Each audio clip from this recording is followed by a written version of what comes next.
It's episode 9, it's the morning, and it's raining. Yesterday I was reading this really interesting presentation. Watching, I don't know the right word. Anyways, I was looking at this interesting presentation. It wasn't recorded on video, it's just the slides on a slide deck or whatever. It's from a Japanese engineer who I will never ever be able to do his name justice, so I will not try, but I'll put in the links. And he's used machine learning and Bayesian algorithms and a bunch of other fun stuff to do application security testing, specifically to design a bot that does it pretty well. So totally worth the read. What I really like about this is, A, he's laid out his approach, which I think is always a good thing. Show everybody what's behind the curtain, makes things better. But more importantly, he's recognized the problem of scale. There's a stat that he puts in the start of his paper that Japan is short by 240,000 security engineers.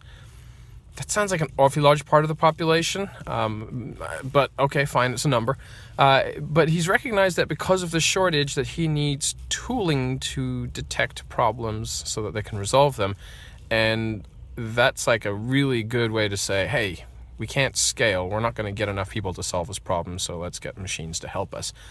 And I think all of us should be thinking about that from a security perspective, is how can we get machines to help us? And I'm not talking about the stuff that you go and buy off the shelf from a vendor. I'm talking about the stuff that is kind of tailor-made to your business needs and your organization. Today I'm going into the work job, and I'm going to continue to work on budget. So I expect like totally hundreds of calls from vendors. I have no money, don't bother.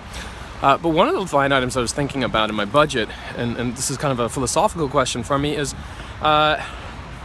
where do we put the budget for paying ransomware? You know, crypto locker type stuff. Do we put it in the business units? Do we not put it anywhere and go, meh, if it happens, they'll find the money for it?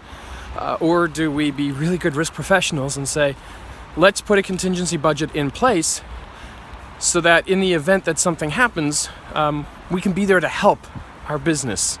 And I think I'm going to go for that third position. I want to be there to help my business.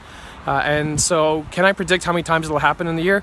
No, but I can take a little estimate and say, here's where I can start with, and at least that sort of bridges towards I'm there to help you. About a week or two ago, Mozilla announced that they were moving WoSign, a certificate authority, from their trusted certificate list. And somebody pointed something out interesting this morning on Twitter, I think it was this morning, that one of the things that Mozilla said is that they'll no longer trust audits by Ernst & Young in Hong Kong. And that's a pretty big deal. Public audit firms are there to serve literally the public good, even though their fees are ridiculous sometimes. But their job is to issue an opinion that people can rely upon and trust. And what Mozilla's gone out and said is, after this happening, and I think one prior, which was also done by Ernst & Young in Hong Kong, we're not trusting any of their audits. Part of the whole trust system in the CA world is reliant upon, independent audits, and only public firms can do independent audits. So that's a big strike against the CA world. The question, of course, is whether or not Ernst & Young's Hong Kong branch is solely the problem, if it's just a few practitioners in there, I've seen that happen, or if it's a more systemic global issue. But when we think about how this applies to our world in day-to-day operations, think about the number of times we rely on independent audit reports from public audit firms. If you had a bunch of bad dealings with vendors, would you invalidate all reports that came from that particular audit firm? I think the answer is no, because there's individuals behind the audits, and it's really an individual-driven thing, not methodology.